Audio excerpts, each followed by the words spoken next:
आम्हाला जे सांगितलं गेलं की तुम्हाला सूचना मिळणार आहेत. आता पण आम्ही अधिवेशनाच्या दृष्टीने हजर राहण्याकरताच आम्ही आलो. खरं आल्या सूचना तर आम्ही आपल्याला कळू. विरोधकांचीच घाई आमच्यामध्ये येण्याची, म्हणून त्यांचा तो लवकर आग्रह आहे की एकतर आम्हाला घ्या आणि मंत्रिमंडळ करा. त्यांच्या दुर्दैवाने त्यांना जनाधार राहिला नाही. लोकसभेच्या खोट्या नॅरेटिव्हवर त्यांना असं वाटलं पुन्हा विधानसभेला आम्हाला बहुमत मिळेल, पण जनतेने त्यांचं खरं रूप ओळखलेलं आहे. आता राष्ट्रवादीच्या काही आमदारांना फोन सुद्धा केला जात आहे. नेमका काय फॉर्म्युला आहे आणि काय नेमकं चित्र कधी स्पष्ट होईल? आता हे सगळे निर्णय प्रक्रिया आमचे नेते मान्य देवेंद्रजी त्या संदर्भात घेणार आहे. आता अधिवेशन परवा सुरू होतं आहे, म्हणून आम्ही आज त्यासाठी अधिवेशनाला आलो आहे. आणि आता उद्या शपथविधी होणार आहे. अजून पक्षाकडून काही सूचना नाही आहेत, पण मला वाटतं सूचना लवकर येतील अशी अपेक्षा आहे.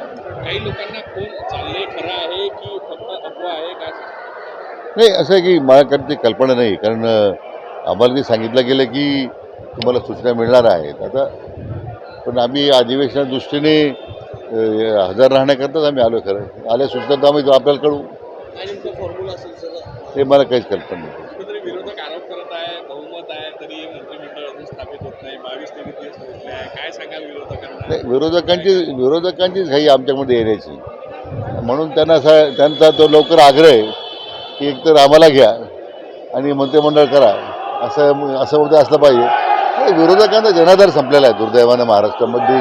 त्यांच्या दुर्दैवाने त्यांना जनाधार राहिला नाही. लोकसभेच्या खोट्या नॅरेटिव्हवर त्यांना असं वाटलं पुन्हा विधानसभेला आम्हाला बहुमत मिळेल, पण जनतेने त्यांचं खरं रूप ओळखलेलं आहे.